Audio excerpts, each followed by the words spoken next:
mundo caminha, ainda que lentamente, para pacificar a poluição. Mas o Brasil dá marcha à ré. A eliminação da CID para o óleo diesel, acordada entre o governo e caminhoneiros, vem-se somar à sanção da Lei 13.586, de dezembro de 2017.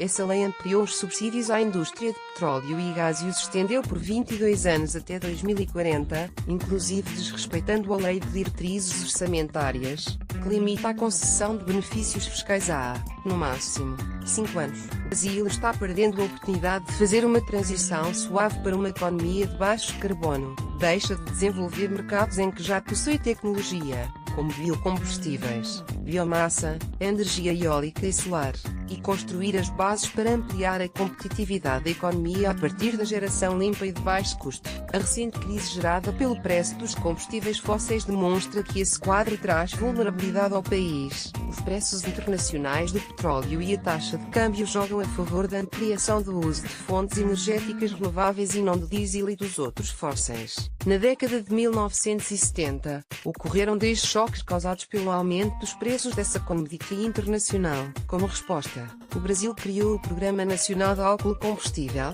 o Proálcool, e fomentou a indústria nacional de etanol. Passados 40, temos razões extras para construir alternativas ao uso de combustíveis de origem fóssil. Além da volatilidade do preço do petróleo e de sua cotação em moeda estrangeira, muitas nações avançaram no sentido de combater as emissões de gases de efeito estufa derivadas da queima de combustíveis fósseis. A humanidade deve zerar as emissões de gases de efeito estufa até 2050. Para alcançar esse objetivo, mecanismos de preços são os mais eficientes no arsenal da política económica. Preços têm o poder de afetar comportamentos de maneira sistémica, e há duas formas reconhecidas para se estabelecer um preço para as emissões de carbono, a chamada precificação do carbono.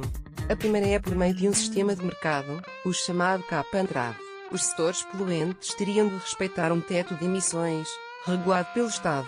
Quem emitir acima do teto estabelecido precisa adquirir permissões daqueles que poluem menos que o permitido, onde quem tirou carbono da atmosfera por meio de projetos florestais ou de captura e estoque de carbono. A segunda alternativa é o estabelecimento de um tributo sobre o conteúdo de carbono emitido por produtos e serviços. É uma forma menos popular, apesar de mais simples de implementar, para o setor privado por gerar impacto tributário direto. A CIDE poderia ser utilizada para isso se suas alíquotas refletissem as emissões de cada combustível, qualquer que seja a alternativa escolhida. Um mecanismo de precificação do carbono permitiria alcançar o objetivo de reduzir as emissões sem a necessidade de implementação de metas de redução mandatória. A precificação também ofereceria arrecadação ao governo, que poderia ser aplicada na adaptação de grupos em maior situação de vulnerabilidade aos impactos climáticos.